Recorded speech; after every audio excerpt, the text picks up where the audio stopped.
I'm Rob Huss. I'm from the Boston area here at Mirebalais. I was looking at my passport, but I think it's maybe my 9th trip to Haiti to work with BHI. So I got to go to Haiti for the first time with Jim to kind of do a reconnaissance of this site that we're at now in Mirebalais.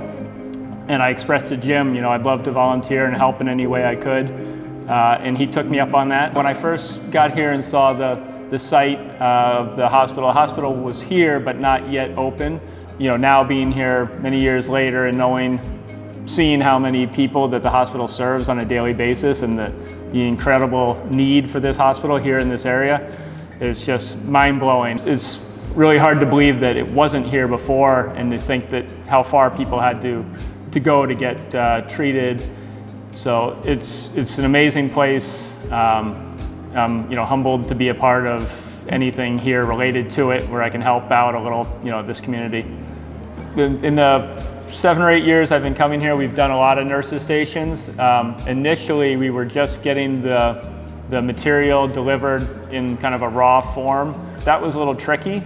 So something that Jim and I had talked about after my previous trip was trying to maybe make a knockdown version of the nurses stations where most of the parts could be cut in a dedicated woodworking shop in the US and then transported here and more assembled here, kind of like an IKEA version of a nurses station.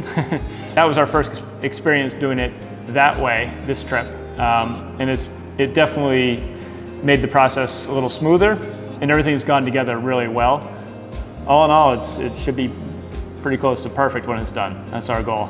I've known a lot of these guys now for 8 or 9 years, and it's, even if I only see them once a year, it's always a great time to catch up.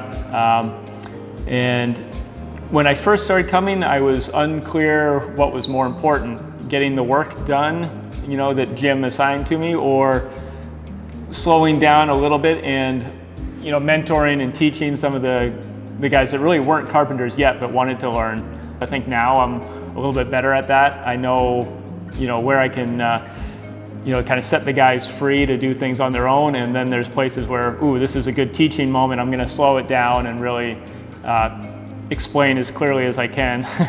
But that's the thing that makes me the most, gives me the most satisfaction, along with the finished product, is when I walk away knowing that, the guys learned something new from me.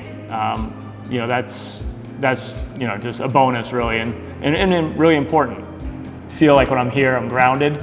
I always am inspired when I get home to remember what's truly important and how lucky we are to have all this extra stuff that no one really needs. And I think that's a really important thing in my life when I get home, just to keep that feeling.